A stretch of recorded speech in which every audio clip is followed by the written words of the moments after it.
Anyway, Clayton Christensen is a professor from Harvard. He's almost every year awarded the Best Researcher Award in the Harvard School of Business. Harvard School of Business is considered the #1 in the world. But he himself says because the world is changing so fast that they are in jeopardy because of what he's studying, disruptive innovation. I want to review Dr. Christensen's theories with you and explain how they can be important if you are ever in a position of management, especially. Now, he also was the one who we listened to quite a fairly long video of his talking about how will you measure your life. And so he's a person that is both cerebral but also spiritual. He's somebody who's thinking about not just the questions of how to succeed in life, but how to succeed forever, I guess, if you want to think about it long term, if you believe in long term. I'm not trying to push that idea on you, but he does. He clearly does. The Washington Post wrote about him, said the Oscars of Management Guru world took place Monday evening in London, and the awards highlighted much of the industry's best while also sparking, as all competitions do, a touch of controversy. The Thinkers 50, a biennial, that is every 2 years, ranking of the world's most influential management thinkers, named Harvard Business School professor and innovation czar Clayton Christensen as the top thought leader in the world for the second time running. I think that was the controversy, is they don't like giving it to the same person, but they could probably give it to Dr. Christensen every year because he is the best mind, the best thought leader in the industry and in the business world today. I'm not going to read this one. These are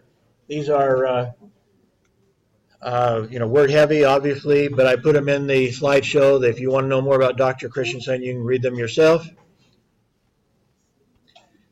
There are some important ideas. I thought I had a video before this, but I will skip and go to the video after this, and then we'll go back to review those ideas, because I think most of them are already shared in this video.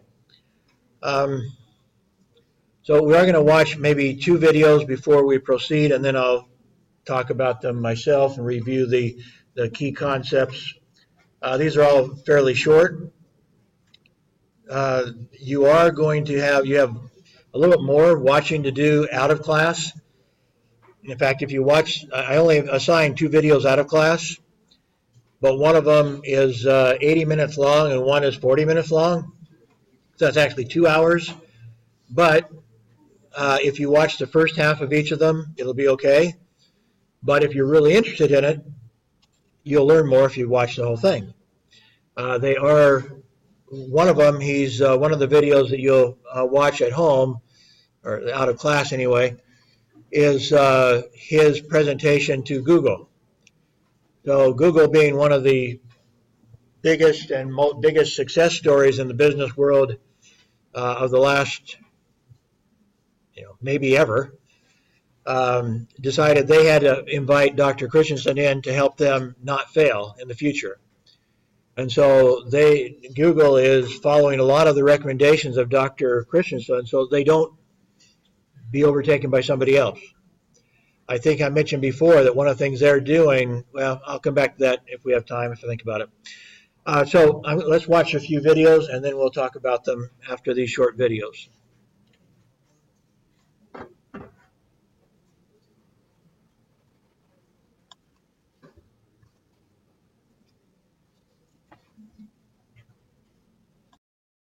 I do have a page. I have a page that gives you some definitions of terms, which you should take a look at. But this video went over a lot of those terms. So there's different types of innovation. And so in short, let me just explain that disruptive innovation is by its nature something that is that you would consider risky innovation. And one reason why big companies don't go after it is that they can actually have a more likelihood, a greater likelihood of profit if they go after a different type of innovation. One that, for example, that just improves what they're doing, or one that makes them more efficient. So there's a third type of innovation that they didn't mention. They mentioned disruptive. They mentioned what's the second? Anyway, improving, whatever they call that, innovation. But the third one is efficiency. And so a lot of companies, in order to have a better profit margin on the short run, invest into efficiency innovation. That might be maybe adopting robotics, for example. So they replace people. In fact, one of the things that Dr. Christensen said is that that efficiency innovation, almost by definition, lays human laborers off. They figure out ways to replace people, whether it's robotics, whether it's just greater efficiency in how they do their general work, whether it's maybe just better use of computers, just whatever it is, efficiency is almost by definition going to lay people off. That's one of the things later in another video. I don't think I am having you watch it this time. He talks about how that's one of the problems, or especially was one of the problems in the slow recovery from the 2008 recession, was that everybody was scared to take any chances. So most people were investing in efficiency innovation, which basically kept which raised the unemployment rate. Very few people wanted to take risk and to invest into disruptive innovation that would have a longer term payout, maybe 5 to 10 years before it became profitable. And it also had the risk of not being profitable ever. But if it was profitable, it could be extremely profitable. So it was kind of one of those, with disruptive innovation, it's kind of a hit or miss proposition. You make it big or you fail, basically, is the opportunity there. So anyway, so those are some of the concepts you need to be aware of.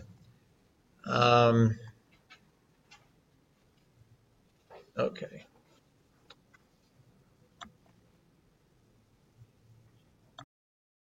Okay, I'm going to go ahead and pick it up from here. We're still getting some people talking in class, so I can talk louder than the videos can. I think we watched this video before, so I'm not going to watch it again. But you remember, in this case, Dr.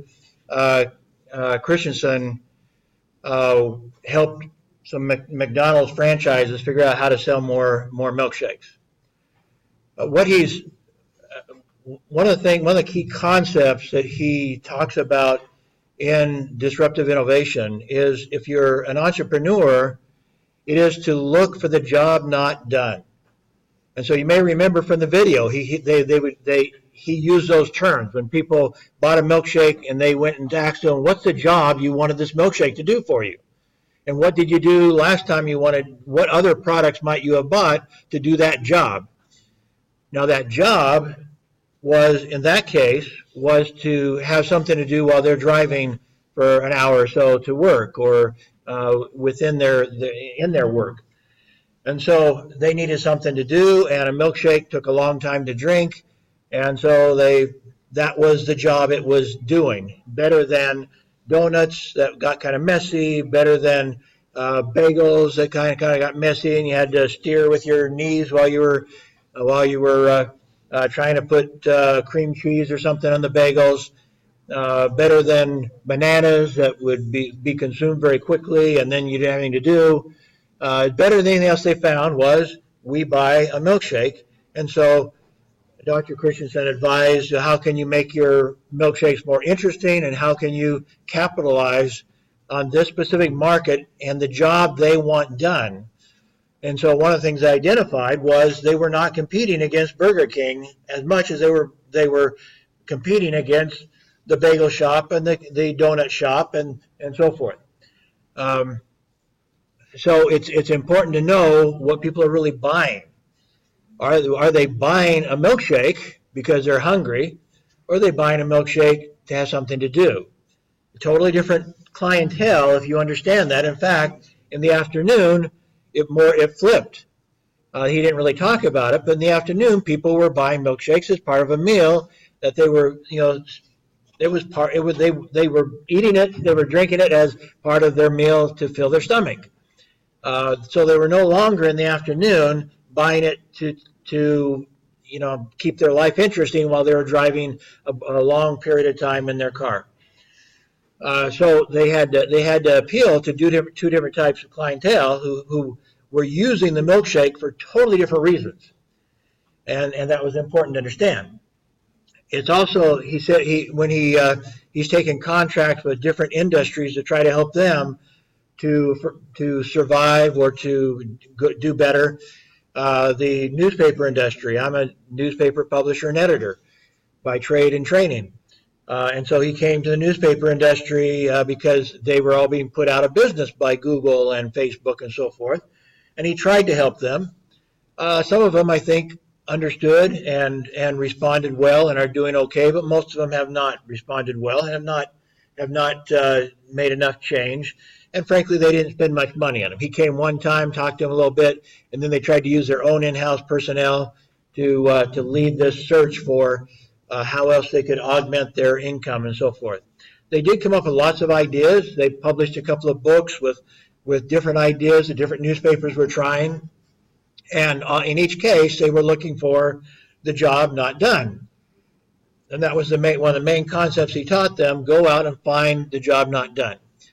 And so, for example, some of them, including some of the big newspapers like New York Times and so forth, have started new online publications, you could call them. They're not just publications, but whatever you want to call them. For example, one specifically aimed at moms who are looking for ways to entertain and educate and take care of their children. And so they've kind of adopted some of the strategies of magazines. Magazines are still doing better than newspapers because magazines have a very focused clientele. I still have some ownership interest in an entertainment magazine in America.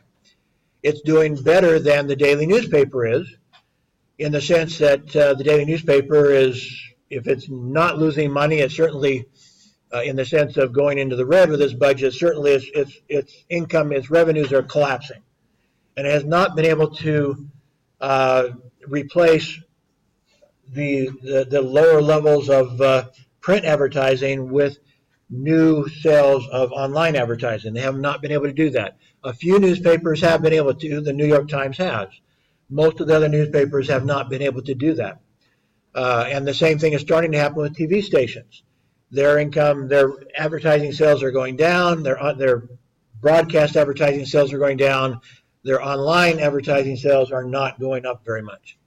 And so it looks to me like my prediction has been in a recently published book that TV is just maybe 10 years behind newspapers. Newspapers in the 10 years between about 2005 and 2015 lost 2/3 of its advertising, its print advertising, and it's only replaced a small portion of it. TV is starting to lose its broadcast advertising, but it had one advantage that will delay its demise, a little bit, is that it has its main source of profit right now is cable TV. Cable TV has to pay them retransmission fees in their area. So if somebody moves, if there were a cable station here, for example, and there was also a broadcast TV station, the government typically requires the cable station to carry the local TV station and to pay them for that content. And so in America, that's pretty much universal. And so where they're making their money, the broadcast TV stations are making their money from the retransmission fees from cable companies. At the same time, they're losing advertising. But the reason why I said their tipping point is coming next is because cable is losing its viewership. And so as it more and more loses its viewership to Netflix and Hulu, and now it has major competitors coming in the right now, people like Disney's coming into the TV, the people, Turner Broadcast that owns CNN, but also has other properties. They are committing billions of dollars into it. There's a number of big companies that have decided they have realized that for them to survive, including people like Disney, or at least to thrive, they need to learn how to compete against Netflix and Hulu and these companies that they are the disruptors of that industry. And so now the current people like Disney need to come in and try to save themselves by competing. And so I think Disney had committed something like $4 billion for new programming to go on over the internet and so forth. Well, so as they grow their online business, all these new competitors come online. Netflix, by the way, when I wrote the article, had committed $8 billion to improve their online content. So we're talking about many billions of dollars being committed to online TV type content right now that is going to continue to draw people away from cable. And then as people leave cable, they're not going to be able to, they're not going to pay as much in retransmission fees to the local TV stations, which are losing advertising. And as they lose retransmission fees also, they will start collapsing. So anyway, the point is that all these people haven't figured out how do we compete with Google and Facebook. A few of them are trying. Like I say, I mean, you have these companies like Disney that are now coming on and decide, okay, we're going to come up with something revolutionary big, but their local affiliates are the ones that are going to die. The local TV stations are probably going to die because probably the local viewers don't care quite enough about local news, which is about the one advantage that local TV stations have or that local newspapers have is local news. And if enough of the local audience does not care enough about local news, then those local media are going to die. So all of them are looking for what's not being done. Is it education? Is it these special interest groups? So what I started to explain when I got off track a little bit was that magazines have a very special interest readership, and so they can go after very special interest advertising clientele. A few years ago, went right after the recession, probably in 2010, something like that. But soon after the recession, might have even been 2009, just fairly soon afterwards. I was teaching in Almaty, Kazakhstan, and I had my students go out and try and find local speakers to come talk to us and explain things going on in the local market. And so one of the teams invited a publisher to a local magazine that had just started like a year or two before that. And so one of the questions they asked, this was a magazine that featured women's products specifically, both dress and makeup and hairstyles and all that sort of stuff that women like. And so the magazine was beautiful, full color. If you can imagine the nicest looking magazine, it was excellent. This was competitive with the nicest looking magazines, but it was local. Almaty has 2 million people, so it has a pretty good population to support such a magazine. And their distribution system was to one distribution, very simple distribution system. They took piles of magazines out to every hair salon, every beauty salon, those sorts of companies, and just said, we know you have women sitting here waiting for their appointment and so forth, or while their hair is drying or hair is being colored or frizzled or whatever they're doing, they will provide these magazines free to your clients. And so they'd have a big pile of their magazines in every beauty salon in the whole city. Very simple distribution. Take a car out, put some out, put some out, put some out. And so because of that, their costs were their distribution costs were low, which newspaper distribution is really high because they're trying to, at least in America, they try to take them to every home. That's very expensive distribution. But if you pay for a subscription for a newspaper in America, that's what you expect it to be brought to your home. And that same day, so it can't be mailed. It has to come same day in most cases because you want the news to be news, not something old. So again, this magazine reflects one of those things where they found a job not done. The job was, what do women do when they're sitting there bored in a beauty salon? How can we take advantage of that and provide them something really nice, but they in turn give us something that we want, and that is their attention. And we sell their attention to advertisers. And so that's what happens with a publication. You're selling people's attention. And so all these bored women sitting in their beauty salon waiting for their turn or getting their hair curled or whatever, they're reading the magazine because they have nothing better to do and they have good content. So magazines still are fairly strong because of that very focused and unique. And so their advertising is worth more per copy than an ad in a newspaper because everybody reads a newspaper. I mean, you don't have a specific target audience. You have lots of different people that pick up a newspaper for lots of different reasons. And therefore, you can't focus your advertising very well. You have high cost, high distribution cost, high labor cost, and a very broad audience that's hard to sell advertising to for a good rate. Low quality, newsprint is low quality compared to a nice, slick magazine. They're at a great disadvantage in what they're doing. So magazines have figured out a better way to fill the needs of people, and thus they're doing a better job with that. Not that they will always exist. That will probably be replaced with online products as well, as more and more people go to use their portable, their mobile devices to access all sorts of information. They'll probably be accessing online magazines too. But that's at least delayed for the magazines, even in America, where things are going online quicker and quicker. They're still surviving pretty well. So this whole clue, if you want to start a new business, what Dr. Christensen is telling you is find a job not done and do it. And find people who need you. Now, with the case, in most of the cases that his examples, that was what happened. So, for example, in fact, let me go to the next slide first. There's many of you, how many people are in business?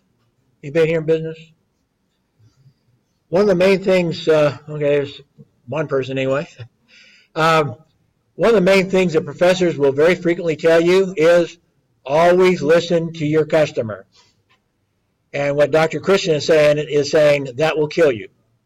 In the modern age, that will kill you. That's no longer true. If it ever was true, it's not now. Things are changing too fast. So in his first, I think his dissertation was to examine what happened to companies that built the biggest hard drives for desktop computers. So when the desktop computers, the first PCs came out, their hard drives were like a record player. Those old vinyl records that they had when I was young, they were about that big. And they actually revolved like a record did. That's how they got their data and kept their data, was on these big records. And so there were 53 companies around, at least, well, that he examined anyway. I don't know if that's how many were in the world or just in the U.S., but he examined 53 companies that built the large hard drives. Well, pretty soon somebody came up with a smaller hard drive. Now there's something like that, or they're totally no hard drive at all. But if they have a hard drive now, they're small.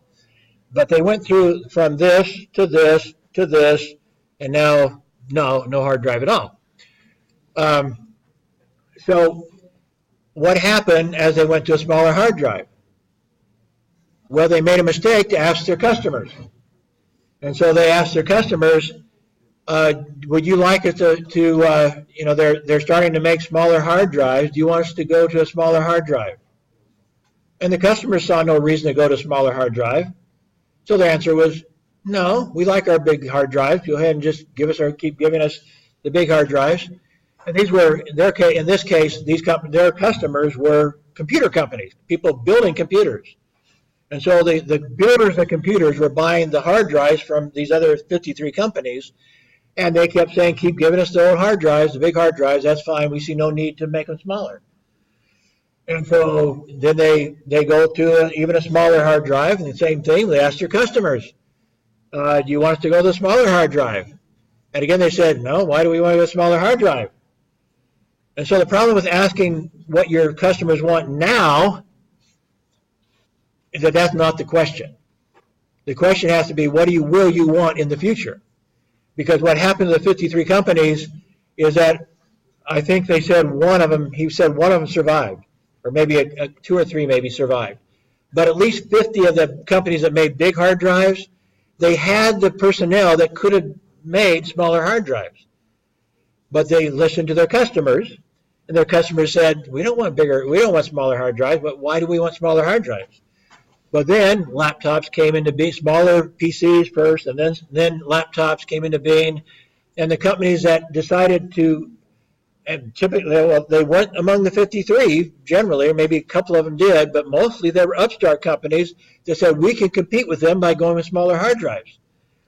And so within 20 years, almost none of the companies that controlled the market at the early stage of the PC even survived, because they listened to their customers. And so the idea of listening to the customer, if you still have professors telling you that, you can kindly tell them they're idiots, maybe behind their back. No, it's no longer, I mean, in some fields, in customer service, maybe, yeah. But when you're talking about making decisions about your products, you can't afford to do that, because they cannot answer the right question. The right question, what will you want? And nobody can answer that question. 10 years ago, hardly anybody had mobile phones. Hardly anybody had, especially broadband mobile phones. If they had mobile phones, they were things that had almost no power. About the only thing you do is text and listen. In 1 year, between, I'm trying to remember now the year that it took place, I believe it was between 2011 and 2012. In that 1 year, between June 2011 and June 2012, the number of videos viewed online increased about 500%, because that was a year that mobile phone broadband took off. And the one thing people could do with mobile phones during that early period was watch video. Websites were not very good still.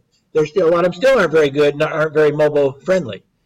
And so you don't use the broadband, or at least you did not use the broadband to go to websites. Not very many people use it to actually make purchases. They might go to websites if the websites are fairly friendly, but still, a lot of them will look at it on the mobile and then go to the PC and actually do the buy online if they're going to buy it all.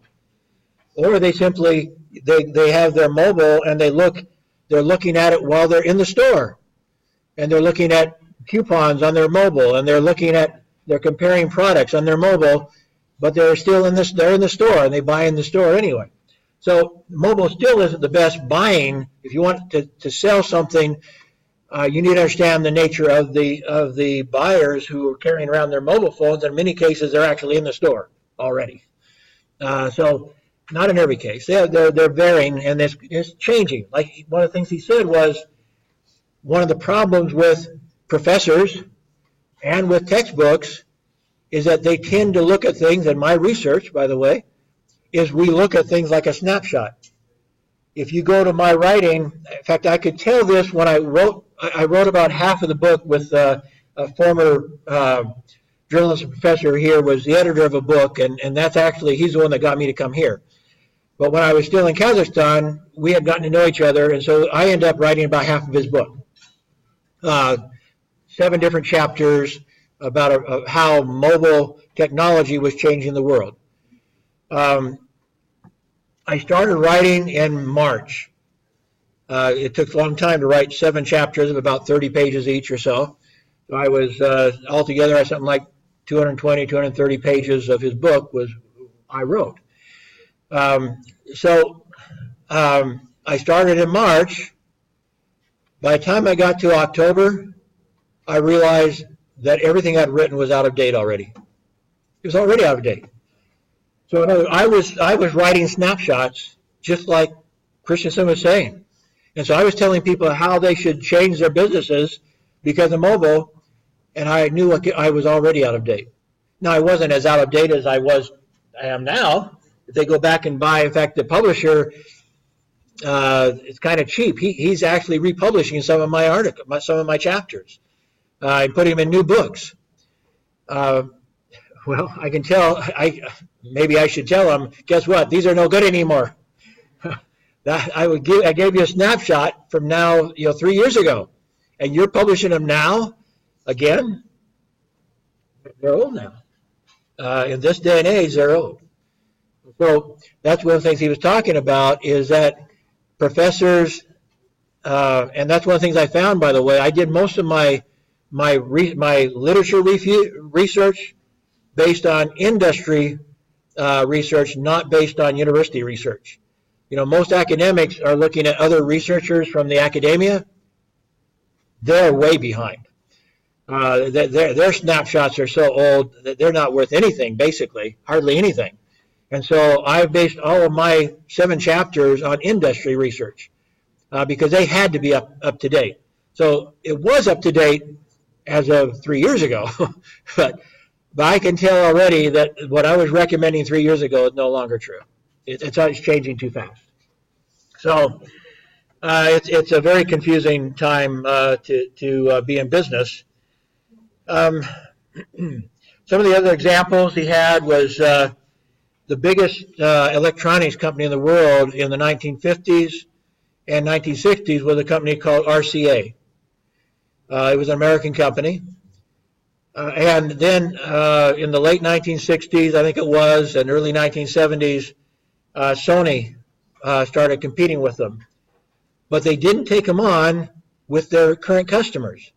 So this is going back to this idea of finding the people not serviced. In other words, the job not done. They came in, RCA was still using vacuum tubes. That was a way to capture signals and to produce radio or TV was with vacuum tubes. Transistors were just barely being invented. And so Sony decided they were going to base their future on transistors. But they weren't very good yet. But they were small. And so the very first things sold were called transistor radios. Small radios are still typically in America called transistor radios, even though they no longer have transistors. But in those days, in the early 1970s and stuff, they were made with transistors, not very good quality. The sound was kind of tinny, wasn't real high fidelity. But who was their market? Sony found a great market in teenagers who wanted to listen to rock and roll and didn't want to be around their parents who were always complaining about their rock and roll. And so while their parents were listening to the big radio like this with vacuum tubes in it, the kids were taking their transistor radios to the park with their friends and listening to their rock and roll. So they found an immediate market. These were cheap radios that teenagers could afford. They weren't high quality, but they were better than nothing, right? So that's the ideal market, is that the market has nothing as an option. And so in many of the cases where he found successful companies eventually overturning established companies, it was they started at the very bottom with a product that the established companies scoffed at and said, that's so crummy, we don't want to waste our time with that. And they're selling so cheap, we can't make any profit off of it. They're selling these transistor radios for $10. We're selling our big radios for $100. Why do we want to compete for $10 piece of crap? We don't want this junk. We don't want to be associated with this stuff. And so RCA waited. They had people, again, just like the hard drive companies. They had people who knew about transistors, but because they refused to turn their attention to it, Sony got better and better at it. RCA didn't, because they didn't produce any products with it. So they didn't have any reason to test it and to work with it. Sony did. And so pretty soon, Sony was doing transistor TVs, small TVs. And the product that RCA was producing with vacuum tubes was gone, and RCA, if it exists at all, is nothing now. It's nothing. So time after time, he's looked at all these different situations where people came in with a crummy product, but found a market for the crummy product. Got their foot in the door with a crummy product, and the good companies, we don't want to worry about them. That's a piece of junk. And they overtook them, and now Toyota's bigger than Detroit. Now the Korean car manufacturers are trying to overtake Toyota, and so forth. And obviously the Korean companies are coming in at the bottom again. So Toyota is going bigger, going better, trying to compete with Mercedes, and in comes Kia, and starts coming in really cheap, lower cost. Usually they don't really talk about it. He doesn't talk about it too much, but typically they come in with cheaper labor too. So newer product, but cheaper labor, because they're the only car manufacturer, just of any size in Korea.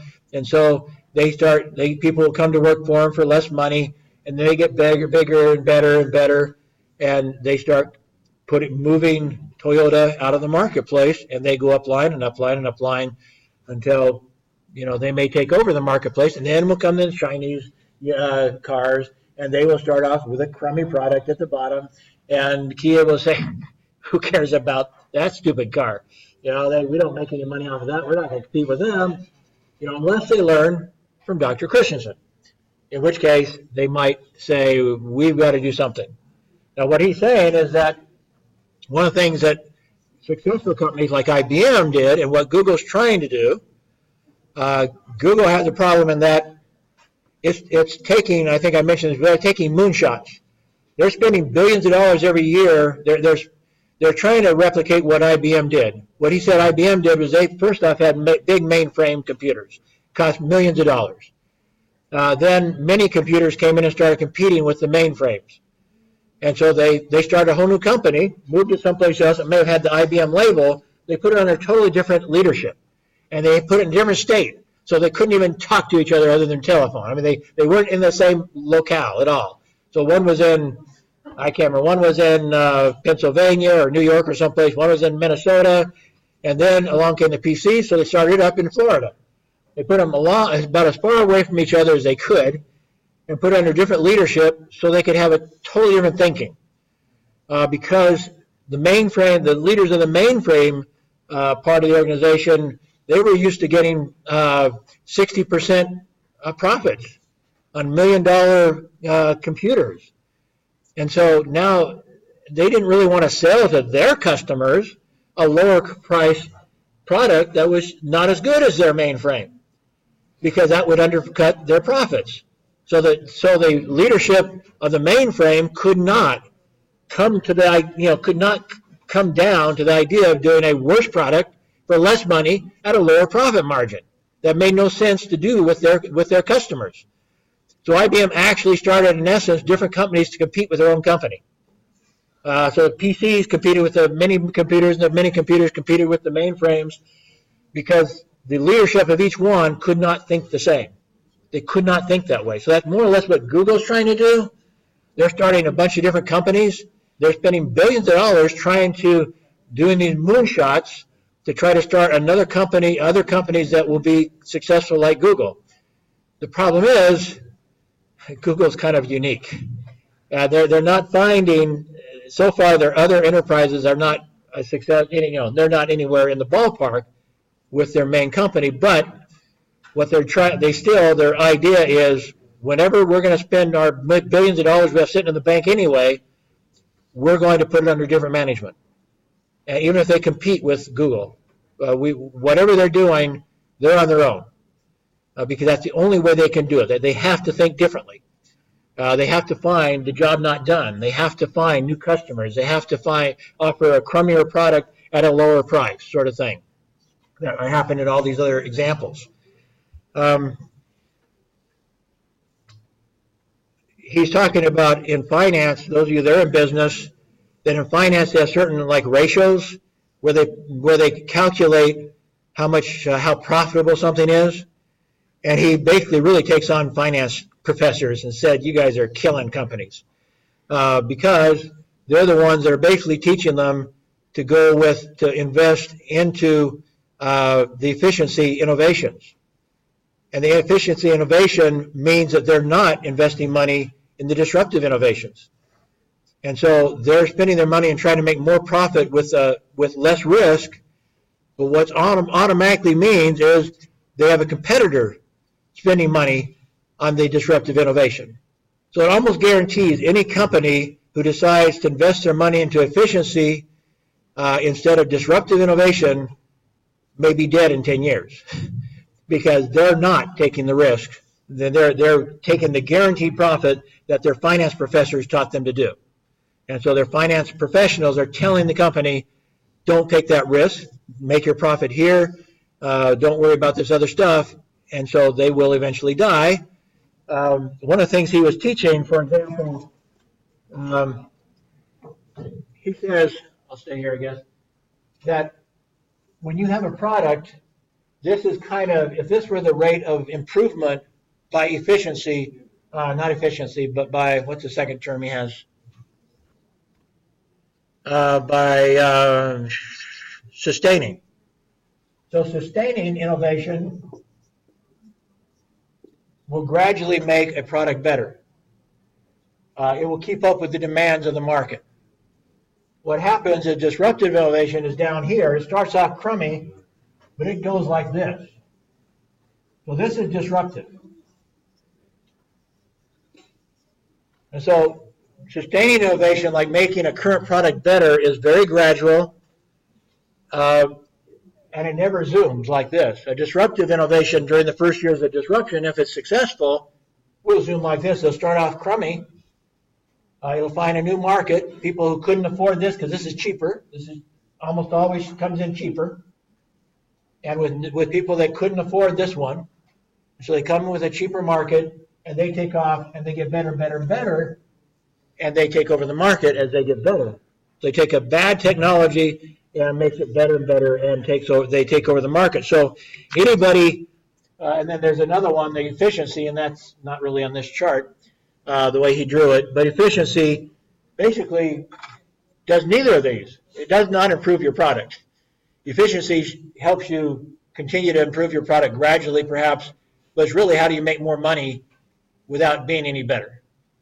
That's pretty much what efficiency innovation does. That's the third type, and that's why it will put a company out of business eventually, because these other people are going to come in with disruptive. If you don't do it, somebody else will do it. That's just the nature of business. So if you aren't willing to spend money, high-risk money in disruptive technology, and in some cases it might be in competition with your own, so that makes it harder. But if you're not willing to do it, somebody else will do it. Just real quick here, I know we're out of time. What we're seeing then is this is an example in my field in newspapers. We're seeing that a lot of the disruptions coming by smaller products with a more focused clientele. So, for example, the New York Times used to offer all these things, and maybe still does to some degree. But now, so you can buy and sell stuff. They have what's called classified ads. They have a big thick, just word type ads typically to buy and sell stuff yourself. You can buy and sell your car. You can find a job on unemployment ads. You can sell and buy your home. All this was in classifieds. Help me unwind. Well, you get some entertainment on there, business news on there, keep me informed, normal news. So this New York Times provided all this stuff. But then this happened. Now Craigslist came in and said, "Hey, we'll give people free classified ads because we will sell advertising and stuff on our website. So we'll give you. You want to sell your car? Come on, we'll let you sell it free on our website, and so forth. So Craigslist killed the newspapers in the classified advertising section, which was one of their most profitable. Buy, sell car, Craigslist. You can buy, sell car on Craigslist, but also there's autotrader.com that will do it. Find or fill a job, monster.com. Real estate, they have realtor.com. And some of these others also will overlap into it. Not only TV, but help me unwind. You now have, of course, the internet, duh. So you have Netflix, you have social media. Most people now are doing social media at the same time they're watching Netflix or some other TV type thing. You want business? Well, Bloomberg now is competing with them in business. Of course, the Wall Street Journal always did. Anyway, they're getting now. You've got lots of competitors nipping at them in one service or another service. So whereas before, New York Times was offering all this stuff and they had very few competitors, they may offer this stuff still, but they have lots of competitors now who have found a little niche where they could offer something cheaper and bring in many cases, offer it free, and so they get their money off of selling advertising besides that. Same things happen with banking. In America, they used to kind of protect banks, but also confine them to certain services. But as soon as they said that banks could do more stuff, they also had to say other people could do more stuff. And so now where banks were pretty much had an exclusive and most of the stuff, now there's all sorts of other companies fighting with them. So banks are having a hard time in America because there's so many other companies trying to, taking on some piece of what banks used to do, other companies are now doing. So that's the sort of stuff. He goes into some other detail on this, but that's the sort of stuff that Clayton Christensen is trying to help people understand. And as was said in one of the early videos, that's important for big companies to know. He mentioned meeting with Intel, and Intel realized we cannot ignore these cheap people coming in after us. We have to destroy them. We have to do whatever necessary to destroy those competitors because they will kill us. They will come after us soon. And so that's what they learned from Clayton. And Google is kind of, all these big guys are starting to be, at least the smart ones, are becoming aware of what Clayton is teaching, and they're trying to protect themselves against that from happening. On the other hand, all the little guys should be reading Clayton because they figure out what's the job they're not doing. What's the job that this big monopoly or whatever is not doing very well? Where can we sneak in and take over the market with maybe something free or something lower cost than they're willing to do it for, something cheap now, something that's not very good now, but will get better. We have confidence it'll get better. So both the people at the higher end are paying very great attention to Clayton Christensen, and those at the lower end, they're just starting, doing startups, are also paying attention because they're both learning the lessons of where the Achilles heel is for these giants. And once you understand where their Achilles heel is, then you can go after them. You go low. You go low after the heels. You don't go after the big profit areas because they will kill you if you try to compete with them with their big profit items. You go after the heel. You go after the low end, and that's where you can then perhaps get them. So anyway, like I said, you do have. Let me see where to have that. I think I must have opened it. Well, I'll go on this other page. I thought I put it on there, but maybe I didn't. With your so this week we've looked at most of these in class, but they're short ones.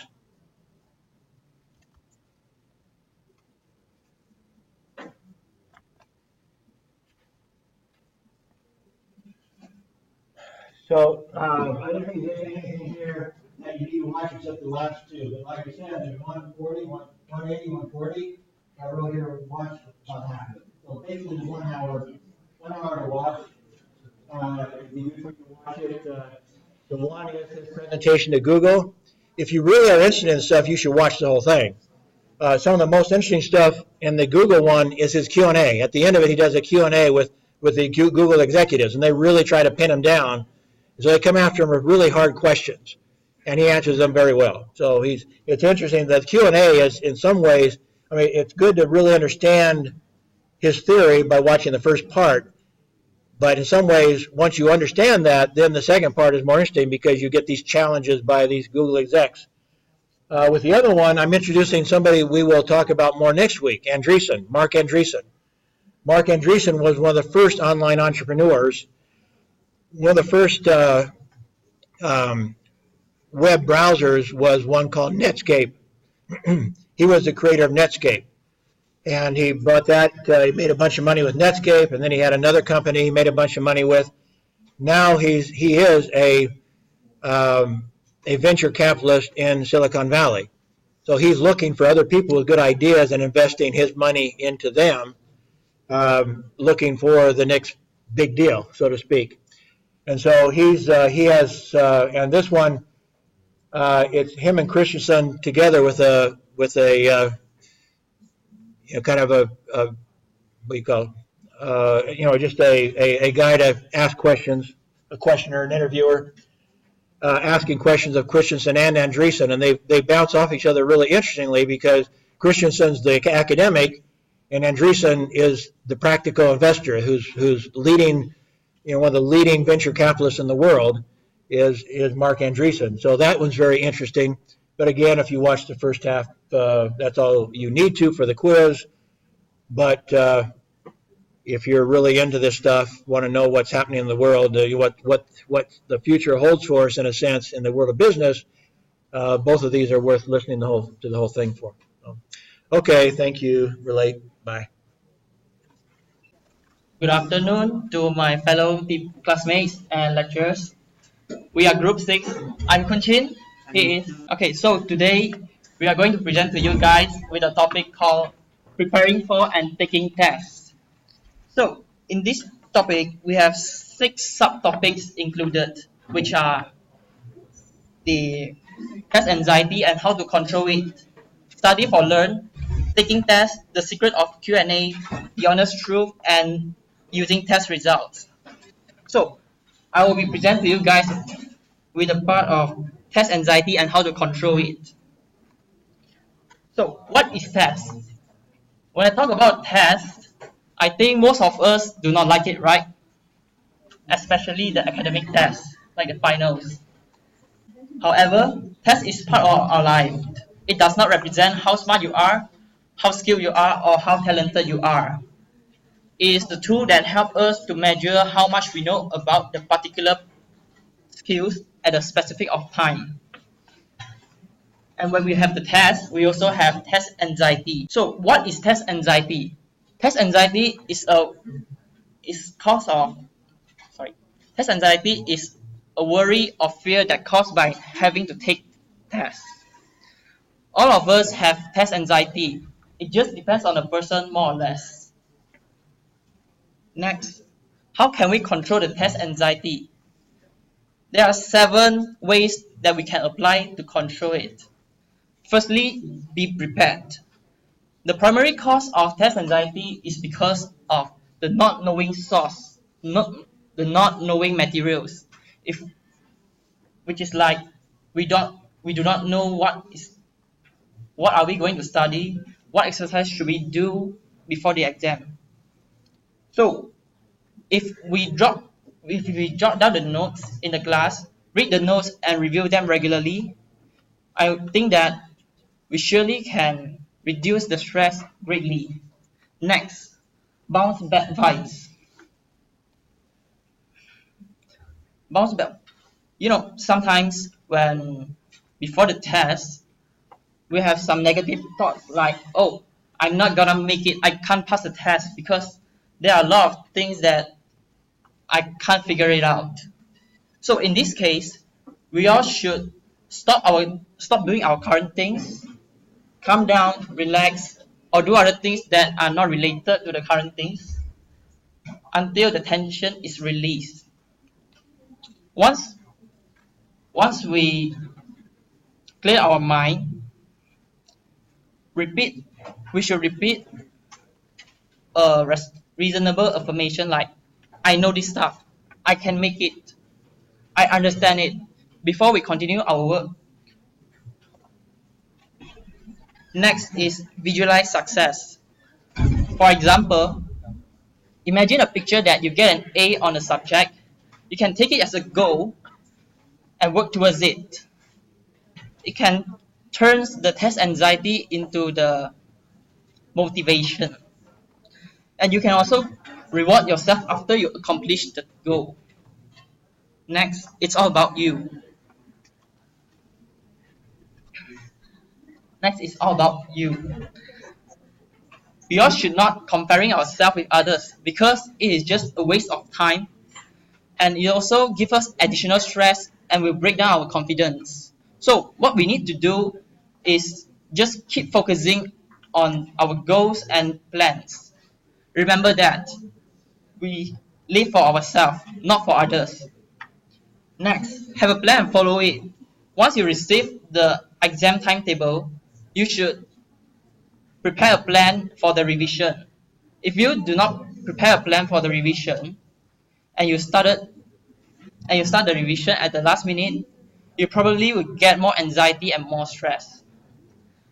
Last two, get well and get a good night's sleep before the test day, before exam day, sorry.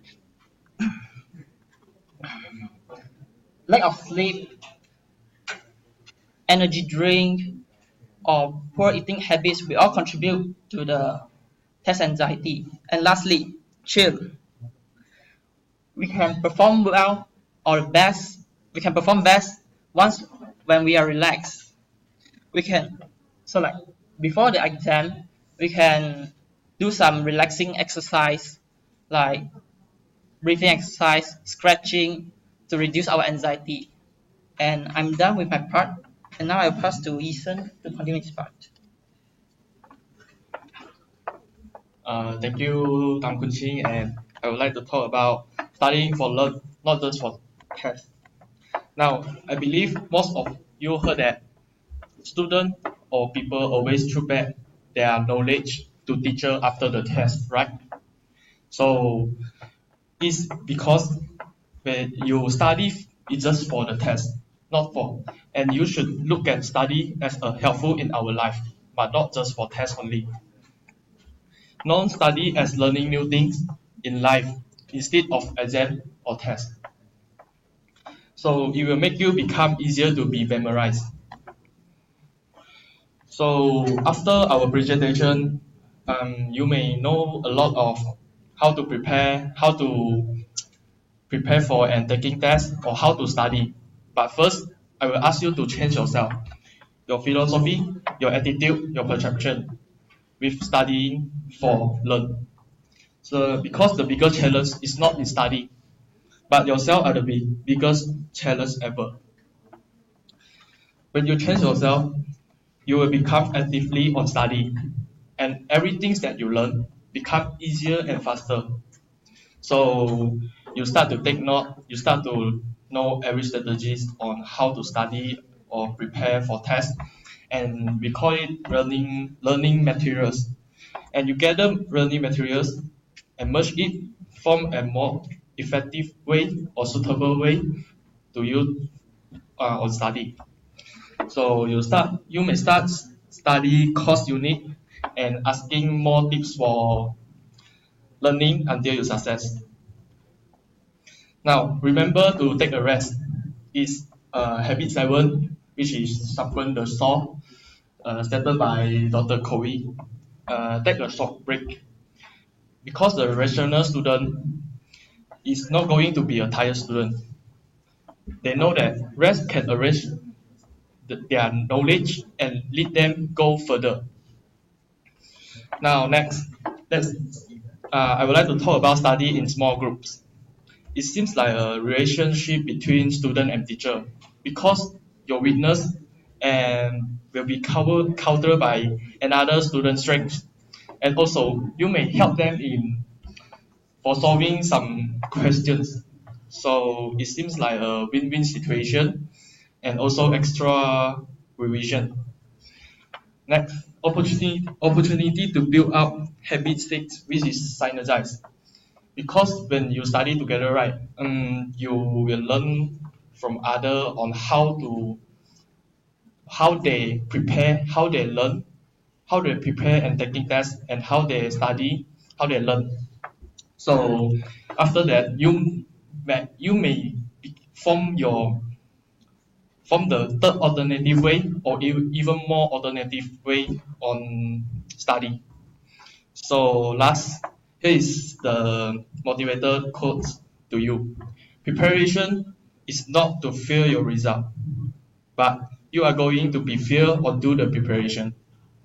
Now I will pass it to Chongqilo. Okay. Now let's talk about taking tests. Tests can be classified into many types.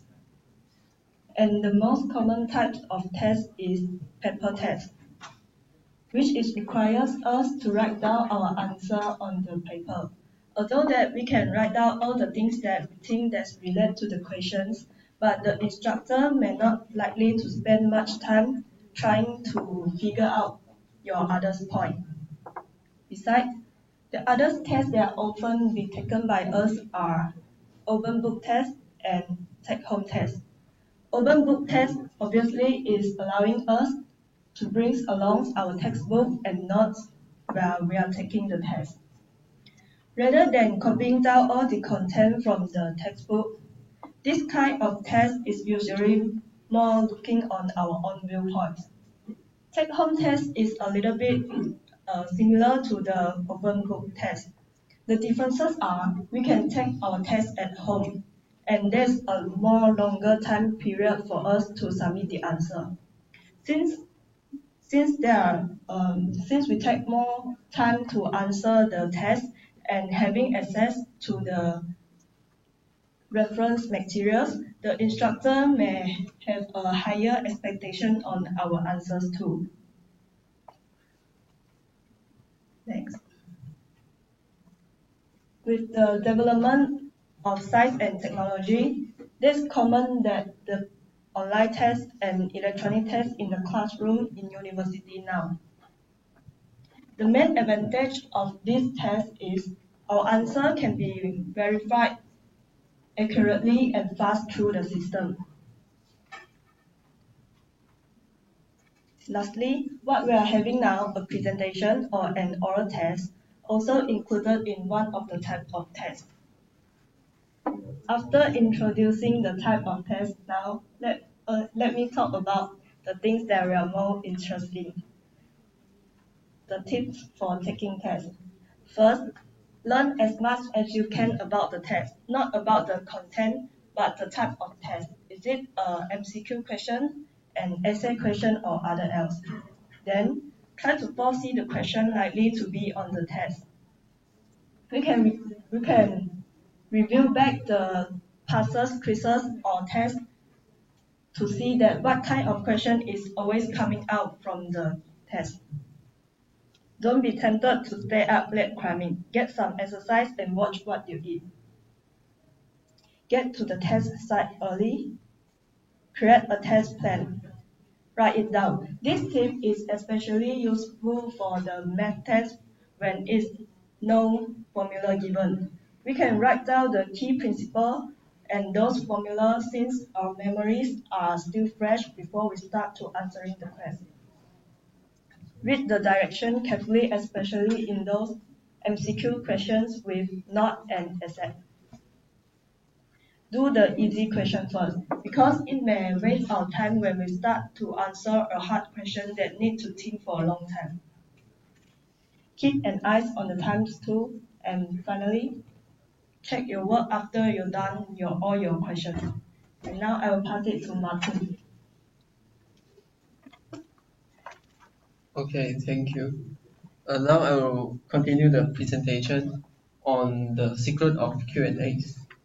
Now let me introduce you to the first type of question, which is multiple choice question. which is also known as MCQ.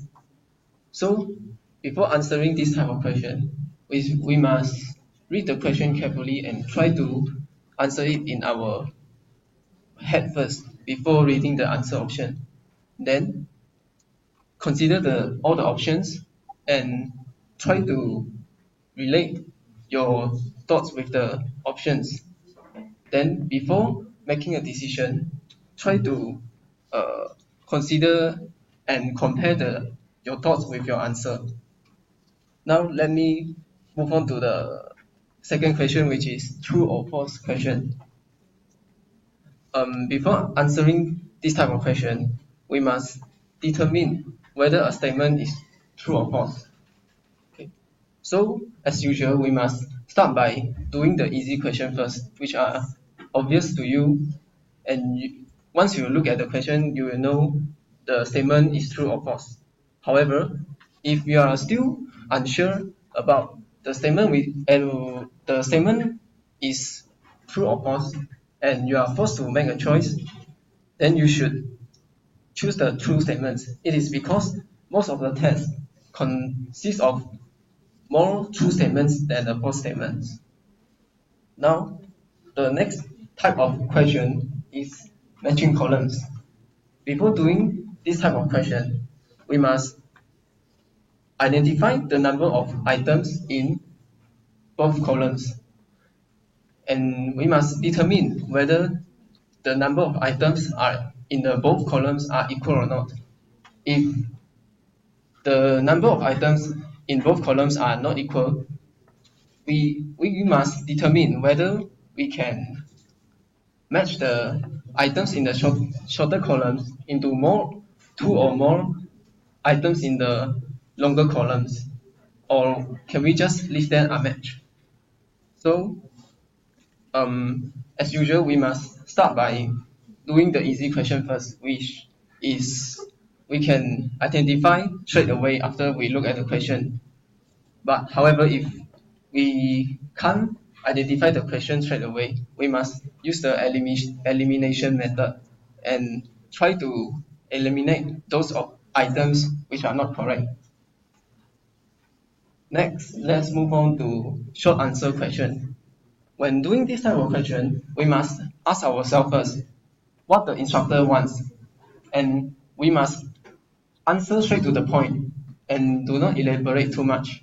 And remember, when doing this type of question, we must keep the answer short and specific and do not give too much of explanation, since it is a short answer question.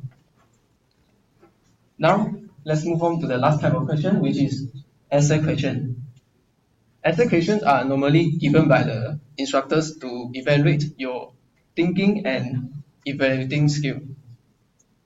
When doing this type of question, time allocation is pretty important, and careful planning and organizing your structures of the essay is also quite important.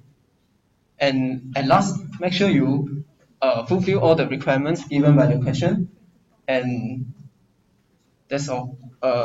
So after my presentation today, I hope you guys can understand more about these 5 types of question and find some strategies on how to solve the question. Now I will pass the time to my groupmate. So my teammates have covered the process of learning, types of tasks, and how to cope with anxiety. So today I'm going to talk about the honest truth and the consequences of cheating and the 7 forms of academic dishonesty. So when everyone is stressing about exams and test results, of course you will feel the tension too. While some students may study more to ace their exams, many students would resort to academic dishonesty to try to get their best possible result or just to handle the pressure of an exam. So we'll now look at the consequences of cheating. Firstly is that you don't learn as much. So when you cheat, it means that you didn't study enough for the exam. So even though cheating gets you the right answer in the exam, but it doesn't teach you how to apply the knowledge in your life. Secondly, you will risk failing the course or even expulsion from the school. So consequences of cheating can be very serious, and it actually depends on the institution on what action to take if they caught you cheating. So you might get a warning letter, suspension, having to retake the course, or even worse is you have to be expelled. So the third consequences of cheating is it causes stress. It is undeniable that it makes you more stressed and you're afraid of getting caught if you are cheating in the exam. So it makes you worry about what will happen and you cannot focus in the exam hall. So the fourth consequences of cheating is you're throwing away your money and time.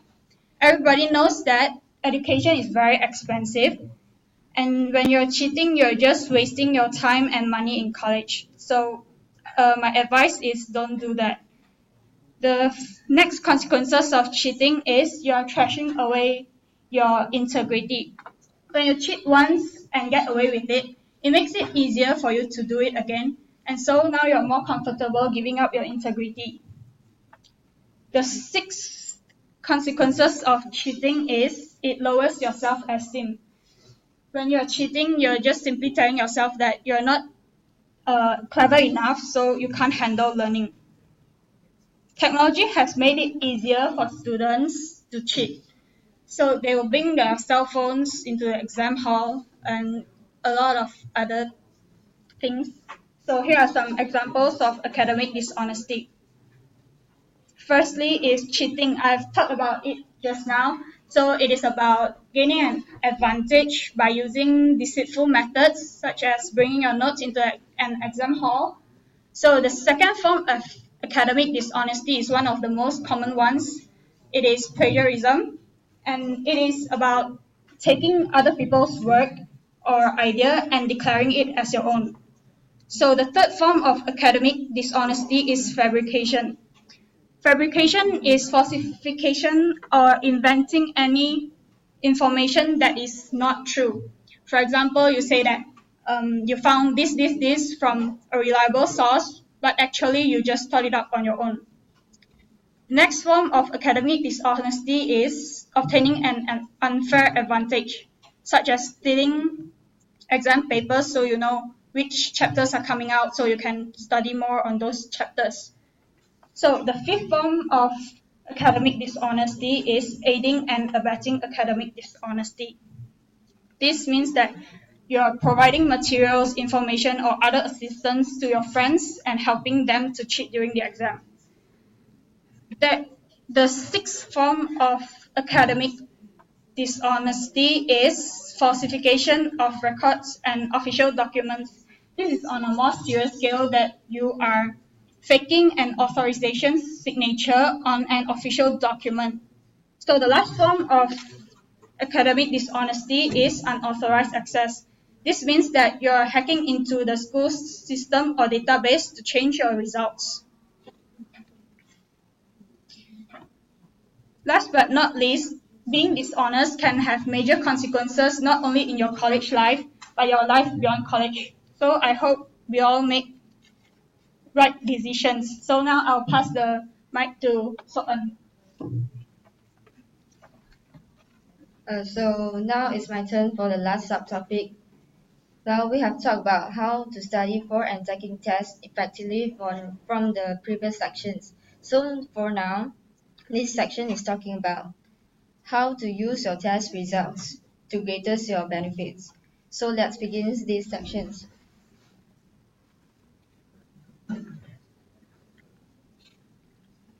So firstly, what would you do when you get back your results? I'm sure that you will see your grade, what your grade is, and you will sure compare with your friends, classmates, or your friends. Yeah, and it is a natural reaction for everybody to do this. And I'm sure that you are happy when you get your good results. And on the other hand, You are sure depressed when you get the bad results. Although you may be frustrated to throw away the results, but don't do that because this result may be useful to your future tests or exams. And here is the 3 steps process of learning, which is the first step, evaluating your test results. The second is to correct your mistakes, and third is to integrate your tests into your study guide. And for your first step which is evaluating your test results. When you get back your results, you should sit quietly and find out what mistake you have made in your test. Then you should start to think of the way on how you prepare for the test, like you have made some mistake during your preparation and you need to find a way to solve it. So for example, if you do not prepare enough, this is step you need to correct it, which is allocate your time and prepare the entire test before starting. And for another example, which is if you do not understand what the instructor wants, try to go all the classes and seek for help from the instructors. I'm sure that all the instructor will willing to help you if you dare to ask. And for the step 2 is to correct your mistakes. To correct mistakes that have made in the past so we won't repeat the same mistake for the future. This is some tips for you to correct the mistakes. For multiple choice questions, you should write out all the questions then with correct answers to for a single correct answers. So for the maths and science that involves calculations, you should redo the entire solutions with the calculations and written out them fully. And here is the picture of the question stem. From this picture, we can see that there is a stem of the question and there's 3 distractors. There is a closer alternative, but it's not the accurate answers. After your analysis, and you will find the accurate answers, and that will increase your marks during your test. And secondly, you will have rewritten all your answers and try to read them out so you can memorize it. So for the step 3 is to integrate your test result into your study guide. After you have corrected your quizzes and midterms, make sure that you are filed in with your study unit. And for those you don't understand on what on the topic is, you should do some research to complete the notes. And finally, you will review your exams throughout the terms to be sure you cement those course materials into your memories. And here is the problem. What if you have a lot of coursework but you still want to get a good results? You should review all your tests to predict what your instructors would ask in the final exam. So it will be easy for you to get a better marks in the exam. And here is a question, what if your instructor do not give back the test results? For these questions, I think that make an appointment to meet your instructors to review a test is the best way, and you should take note on what you have made and add these notes to your study guide so you won't make the same mistakes for your next exam. And here is the sentence which is I think is very useful is make sure that you won't lose any opportunity to study from your mistake. Learn from your mistakes so you won't make it again. So I would like to pass it back to for the Q&A session. Guys, please give me your attention and we provide some questions for you. And question 1, which are the way to control the test anxiety before exam? Can you guys please answer? Or I random pick. If not, I random pick. Mm, Are you? Hello. No. Can you choose one? A. Let's see about the answer. Yeah, it's A. Now, next question. What habit that had been stated in the part of studying for learn, not just for test only?